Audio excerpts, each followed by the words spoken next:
તો વાત કરીએ કે વજન ઓછું કરવા માટે એવી કઈ વસ્તુઓ ઓછી કરવી જોઈએ, તો આપણે આપણું વજન ઓછું કરવું છે, બોડીને શેપમાં લાવવી છે, તો એવી કેટલીક સફેદ વસ્તુઓ છે કે જેને આપણે ત્યજવી ખૂબ જરૂરી છે. સફેદ વસ્તુઓથી આપણે નાતો તોડવાનો છે આપણો. તો એવી કઈ સફેદ વસ્તુઓ છે? તો સૌથી પહેલા તો ચિપ્સ એટલે કે બટાકાની વેફર્સ.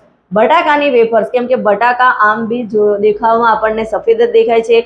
તમે હોલ્સ લો છો તો એનાથી કોઈ પ્રોબ્લેમ આવતો નથી, પણ તમે ચિપ્સ ખાવ છો તો ચિપ્સ જે છે એ ફ્રાય કરેલી હોય છે, એટલે કે તેલવાળી હોય છે, અને એના કારણે એની અંદર ના તો ફાઈબર ના તો કોઈ પોષક તત્વ હોય છે, અને ઓનલી ફોર એની અંદર હોય છે તો ફેટ એટલે કે ચરબી અને કેલરી હોય છે. અને આ ચરબી અને કેલરી આપણા હાર્ટને નુકસાન પહોંચાડે છે, અને સાથે સાથે ચિપ્સની અંદર સોલ્ટ એડ કરેલું હોય છે, અને આ સોલ્ટ જે સોડિયમ છે એ આપણા હાર્ટને, કોલેસ્ટ્રોલને, આ બધી જ વસ્તુઓને નુકસાન કરે